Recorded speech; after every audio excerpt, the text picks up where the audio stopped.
বাবরি মসজিদ প্রতিষ্ঠায় মৌলিক অপবিত্রতা। দীর্ঘ 6 বছর পর অযোধ্যার রায়ের ব্যাখ্যা দিলেন বিচারপতি চন্দ্রচূড়। কিন্তু কেন তিনি দীর্ঘ 6 বছর পর এই বিষয়ে মুখ খুললেন? আর মুখ খুলতেই ফের বিতর্কে জড়ালেন চন্দ্রচূড়।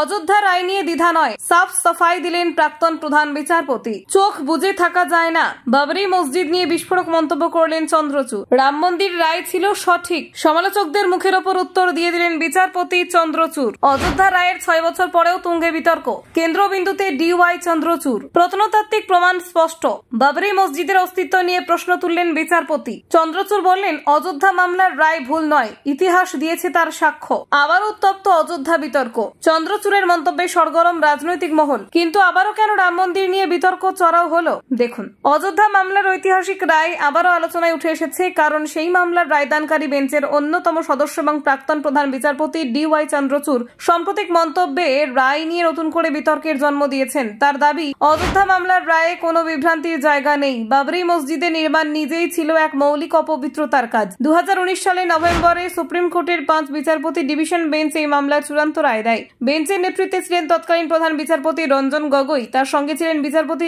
SA বোবদে, বিচারপতি DY চন্দ্রচূড়, বিচারপতি অশোক ভূষণ এবং বিচারপতি SA নাজির। এই বেঞ্চ সর্বসম্মতিক্রমে রায় দিয়েছিল যে বিতর্কিত জমি রাম জন্মভূমির ন্যাসকে হস্তান্তর করা হবে। সেই সময় আদালত জানিয়েছিল সুন্নি ওয়াকফ বোর্ডকে বিকল্প জমি দেওয়া হবে মসজিদ তৈরির জন্য।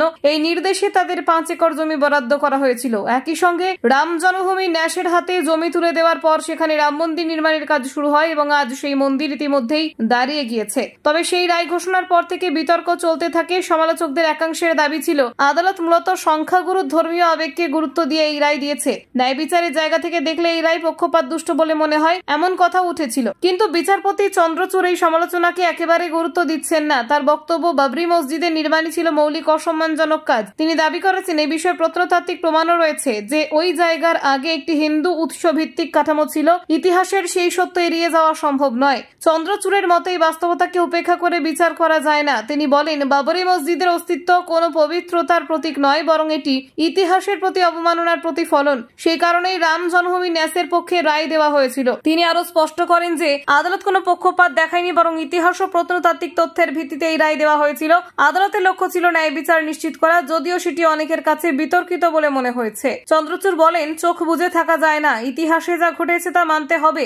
অযোধ্যার ভূমি নিয়ে যত প্রমাণ সামনে এসেছে তাতে স্পষ্ট যে সেখানে হিন্দুদের উৎস সম্পর্কিত কাঠামো ছিল। বাবরি মসজিদ নির্মাণ সেই কাঠামোর উপর দাঁড়িয়ে হয়েছিল। এই বক্তব্যে নতুন করে বিতর্ক সৃষ্টি হয়েছে। সমালোচকরা আবারও দাবি তুলেছেন, বিচারপতির মন্তব্য প্রমাণ করে যে রায়ের সময় ধর্মীয় আবেগ প্রাধান্য পেয়েছিল। অপরদিকে সমর্থকরা মনে করছেন, চন্দ্রচূড় শুধু ইতিহাসের সত্যকেই তুলে ধরেছেন। অযোধ্যা মামলা ভারতের বিচার ব্যবস্থার ইতিহাসে সবচেয়ে গুরুত্বপূর্ণ অধ্যায়গুলির মধ্যে একটি। দীর্ঘ 7 দশকের বেশি সময় ধরে চলা এই মামলা অবশেষে সমাধান হলেও বিতর্ক শেষ হয়নি। প্রত্যেকবার নতুন মন্তব্যে তা আরো জোরালো হয়ে উঠেছে। Bureau report, Bangla digital TV.